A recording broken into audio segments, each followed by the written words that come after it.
je vais vous présenter ma cuillère à glace que j'ai fait pendant mon cursus. Donc, la première étape de la fabrication, c'est de fabriquer le modèle mère, qui est le modèle en bois, qui est fait donc dans une fraiseuse numérique, qui s'appelle Charlie Robot. Une fois qu'on a fait le modèle mère, on doit mouler une plaque de plastique dessus. Donc la machine, c'est une thermoformeuse. Donc une fois qu'on a fait ça, il n'y a plus qu'à découper la plaque en plastique pour obtenir le moule dans lequel on va couler la résine. Et donc une fois qu'on a coulé la résine, il n'y a plus qu'à attendre que la résine se catalyse, et donc pour obtenir la cuillère finie.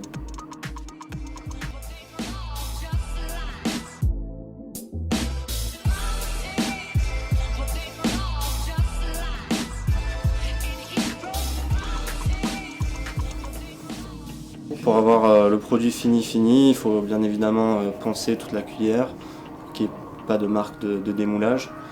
Et puis il y a aussi la phase d'impression des pastilles 3D, donc pour imprimer les boules de glace avec la cuillère, donc pour que le vendeur puisse se démarquer de ses concurrents. Sur la fraiseuse numérique, on commence avec un bloc de bois massif qu'on va placer sur le plateau de la machine. Et donc la fraiseuse, elle a calculé des trajectoires pour enlever de la matière du bloc. Donc on aura moins de matière sur le bloc qu'à la base, alors que l'imprimante 3D, c'est un ajout de matière.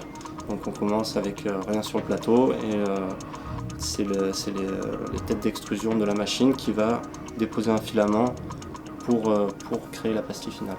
Le concept de la pastille, c'est qu'elle est déjà personnalisable pour pouvoir mettre le logo du marchand.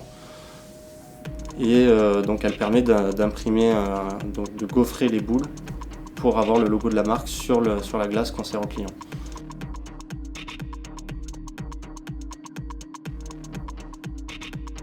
J'ai réalisé la cuillère toute seule, donc la cuillère que je tiens dans les mains. Et donc après, il faut, pour réaliser le modèle mère, donc le modèle en bois, il faut créer une ligne qui va être la section pour démouler la cuillère. Et donc je coupe l'objet en deux, et après je le mets sur une seule et une plaque pour qu'on puisse thermoformer après par-dessus, et qu'il n'y ait pas de contre-dépouille justement.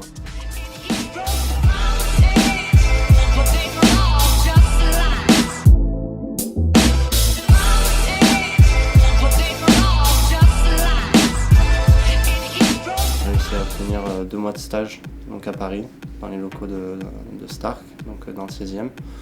Et j'ai vraiment beaucoup appris sur le fonctionnement de l'entreprise, et beaucoup appris sur les logiciels et sur leur méthode de faire, de la modélisation jusqu'au prototype.